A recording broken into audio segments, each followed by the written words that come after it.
Hello guys, तो ये episode की शुरुआत होती है। हमें देखते हैं कि ओवन और किरिल एक कैंप फायर के पास बैठे हुए होते हैं और तभी किरिल उस कैंप फायर में एक लकड़ी को डालते हुए ओवन को बोलता है कि ओवन, क्या तुम निकोलिया के पास वापस जाके उसे ये बात बता दोगे कि मेरे पास उसके पास वापस लौटने का कोई भी इंटेंशन नहीं है। तभी उसकी इसी बात को सुन के ओवन उसे बोलता है कि क्या तुम ये बात खुद उसके पास जाके उसे नहीं बता सकते। तभी इसके रिप्लाई में किरिल उसे बताता है कि मैं तो बस इस सोच को भी हेट करता हूँ कि मुझे उससे मिलने के लिए वापस उसके पास जाना पड़ेगा। तभी ओवन उसे रिप्लाई करता है कि तुम मुझे इतना बड़ा ट्रबल नहीं दे सकते, क्योंकि बस तुम उससे मिलने के लिए उसके पास नहीं जा सकते, क्योंकि मैं भी उससे मिलने के लिए नहीं जाना चाहता। तभी किरिल उसे वापस से बोलता है कि मैं तुम्हें ये सब करने के लिए बस इसलिए बोल रहा हूँ क्योंकि वो तुम्हें थोड़ा सा फेवर करता है। और फिर उसकी इसी बात को सुन के ओवन पहले तो थोड़ा सा स्माइल करता है और फिर आगे वो उसे बोलता है, हाँ तुमने ये बात तो सही कहा, और ऐसा इसलिए है ना क्योंकि निकोलिया अपने हेल्दी बच्चों को थोड़ा सा लाइक करता है। तभी उसकी इसी बात को सुन के पहले तो किरिल थोड़ा सा गुस्सा हो जाता है और फिर आगे उसे बोलता है ये सब बस इसीलिए है क्योंकि निकोलिया के जितने भी ग्रैंड चिल्ड्रन पैदा हुए थे वो सारे कोई ना कोई डिसीज के साथ पैदा हुए थे, और इस चीज के नंबर्स तो हाफ में भी है, और उन सारे बच्चों में से आधे बच्चे कम से कम कोई ना कोई सिकनेस के साथ ही पैदा हुए थे। और यही वो रीजन है जिसके कारण निकोलिया उन सारे बच्चों को बहुत ही ज्यादा फेयर करता है जिनकी हेल्थ बाकी बच्चों की तुलना में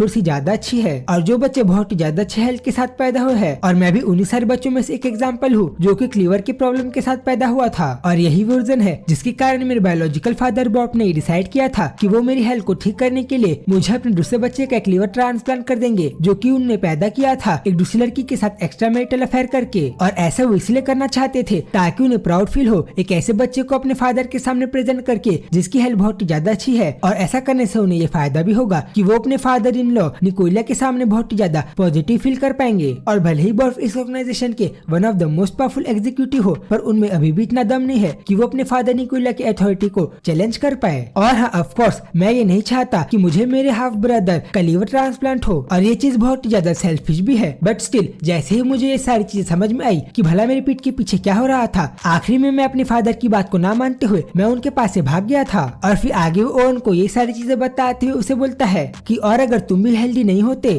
तो फिर तुम आखिरी में यहाँ तक अपने फादर से भाग के यहाँ पे आयरलैंड पे नहीं आ पाते। जिसके बाद ओवन उसकी इन सारी बातों को बहुत ही ज्यादा ध्यान से सुन रहा था, और फिर जब वो ऐसे उसकी बात को सुन रहा था तभी किरिल को ऐसा लगता है कि अभी वो बिल्कुल शायरन की तरह ही देख रहा है, और फिर इसलिए वो आगे उसे बोलता है कि भला तुम अभी किस अनोइंग तरीके से देख रहे हो। तभी ओवन उसे रिप्लाई करता है कि जैसा कि मैंने एक्सपेक्ट किया था मेरी सिचुएशन तुमसे बहुत ही ज्यादा अच्छी है ना। तभी उसकी इसी बात को सुन के किरिल उसे थोड़ा सा चिड़चिड़ाते हुए बोलता है कि भला तुम्हारा इस सब कह के क्या मतलब है। और फिर आगे वो उसे बोलता है कि अभी तो मैं इस चीज को गैस कर सकता हूँ, और अभी तो मैं इस चीज को फील भी कर सकता हूँ कि अभी जो इंसान मेरे पीछे पड़ा हुआ है और जो मुझे अभी पकड़ना चाहता है वो मेरे फादर बॉर्फ नहीं बल्कि वो निकोलिया है। और सिंस जब से मैं उसके कुछ हेल्दी ग्रैंड चिल्ड्रन में से एक बन गया हूँ, वो पक्का ही चाहता होगा कि मैं अभी उसके बच्चे बॉर्फ की पोजीशन का सक्सेसर बन जाऊँ। और निकोलिया कोई ऐसा आदमी नहीं है जो कि अपने डिसीजन में इतने जल्दी गिव अप कर दे। और फिर आगे ओवन को बोलता है कि तुम इन सारी चीजों को सोच के ऐसा मत सोचना कि मैं यहाँ पे बस इसलिए आया हूँ ताकि मैं उससे मिलके ये सारी चीजों को सॉल्व कर पाऊँ, पर मैं तो यहाँ पे बस इसलिए आया हूँ ताकि मैं यहाँ पे वापस आके उस एंजेलिका के साथ रह पाऊँ जिसने मेरे कारण कितने सारे प्रॉब्लम को फेस किया है, और मेरा यहाँ पे आने का बस यही रीजन था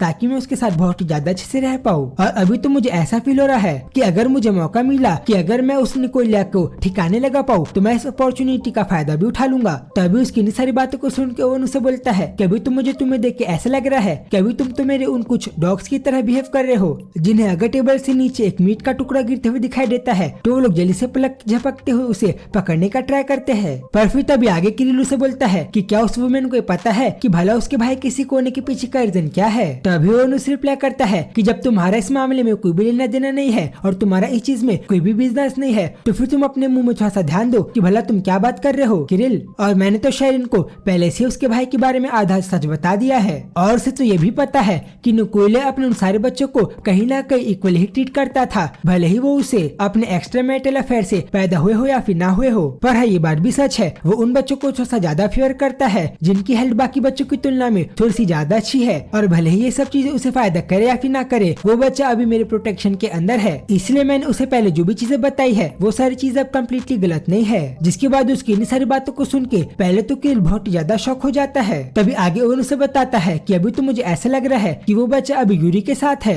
तभी आगे किरिल उसे बोलता है कि अच्छा तो वो यूरी अभी भी तुम्हें मदद कर रहा है तुम्हारे सारे इन कारनामों को छुपाने में और तुम्हारे इन सारे मैस को कवर करने में। तभी जब वो यही सारी चीजें बोल रहा था तभी ओवन तो बहुत ज्यादा शांत रह के उसकी इन सारी बातों को सुन रहा था, पर फिर आगे किरिल उसे कुछ भी नहीं बोलता, और फिर आगे वो ऐसे गुस्से में जल्दी से वहाँ से चले जाता है उसे बिना कुछ बोले। तभी किरिल को वहाँ से ऐसी जगह से जाता हुआ देख ओवन तो तो थोड़ा सा स्माइल करने भी लगा था, जिस चीज को देख के किरिल को बहुत ज्यादा गुस्सा आता है। पर फिर आगे वो उससे कुछ नहीं बोलता और फिर जल्दी से उस जगह से चले जाता है। जिसके बाद आगे ओवन वैसे ही शांत रह के उस जगह में बैठा हुआ था और फिर जब वो ऐसे उस जगह में बैठा हुआ था तभी अचानक से वहां से चलते हुए कोई आ जाता है और वो इंसानी जगह में आते हुए ओवन को बोलता है कि भला तुम यहाँ पे क्या कर रहे हो। तभी ओवन उसे स्माइल करके बोलता है कि पहले तो तुम मुझे ये बताओ कि भला अभी उस बच्चे का क्या हालचाल है। तभी वो नया लड़का उसे रिप्लाई करता है कि वो तो अभी इतना ज्यादा अच्छे से जी रहा है जैसे कि मैंने सोचा भी नहीं था। बट जैसे ही मैंने उसे ये बताया कि मैं अभी उसके डैड के साथ काम कर रहा हूँ, उसने तो पहले से भी और ज्यादा अच्छे से मेरी बात को सुनना चालू कर दिया और मेरी बातों को मानना भी चालू कर दिया और अभी तो वो पक्का बहुत ही ज्यादा अच्छे से सो रहा होगा।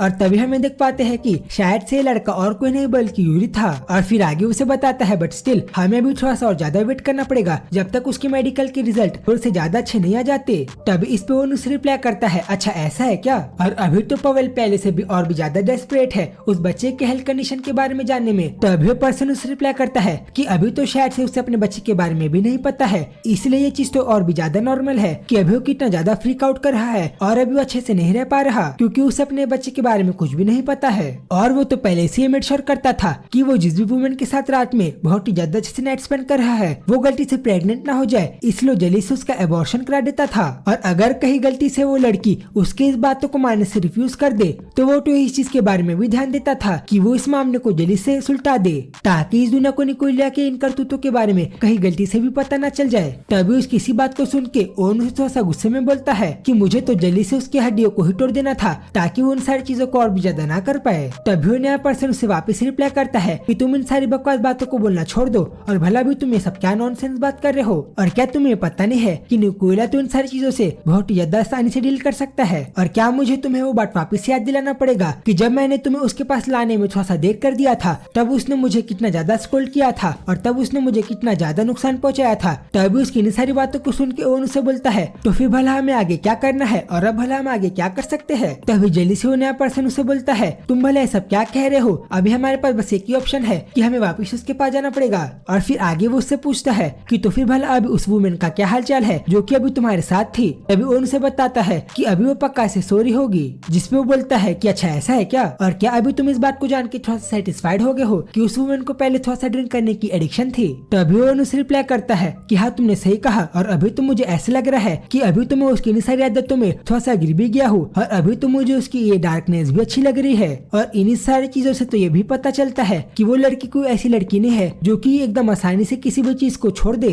और यही सारी चीजों को तो ओवन उसे बहुत ही ज्यादा स्माइल करके और बहुत ही ज्यादा मजे के साथ बता रहा था, जिस चीज को देख के तो नया पर्सन थोड़ा सा शॉक भी हो गया था। और फिर आगे वो अपने मन में बोलता है कि अभी तो मुझे इसकी आंखों को देख के ऐसा लग रहा है कि अभी उस लड़की को वैसे ही देख रहा है जैसे कि अपने उस पालतू डॉग्स को देखता है और कहीं अभी इसे उस लड़की के लिए वैसी फीलिंग तो नहीं आ रही जैसा कि उसे अपने उस डॉग्स के लिए आती है। और कहीं अभी यही सारी चीजें इतनी ज्यादा आगे तो नहीं बढ़ गई है जैसे कि अभी ये ऐसा नाटक कर रहा है उस लड़की के सामने जैसे कि ये कोई बहुत ही ज्यादा जेंटल और नाइस आदमी हो। और फिर आगे अपने आप को ही बोलता है नहीं ऐसा नहीं हो सकता, बल्कि मुझे तो उसके सिचुएशन को देख के ऐसा लग रहा है कि ओवन अभी उसी लड़की के अंदर अपने एक सेल्फ नेगेटिविटी को ही देख रहा हो, जिसके कारण अभी इसे ऐसा फील हो रहा है जैसे कि हर इंसान के अंदर कोई ना कोई ट्विस्टेड या फिर डर्टी चीजें होती है जो कि वो लोग अपने नेचर के अंदर छुपा के रखते हैं। और फिर आगे ओवन को बोलता है कि ओवन अभी हमें यहीं पे रुक जाना चाहिए और भले ही नो मैटर उस बच्चे का ब्लड टेस्ट की रिपोर्ट कैसे भी आए, अगर तुम ऐसे उस वुमेन के साथ इन्वॉल्व होते रहोगे तो फिर आगे कुछ भी हो सकता है।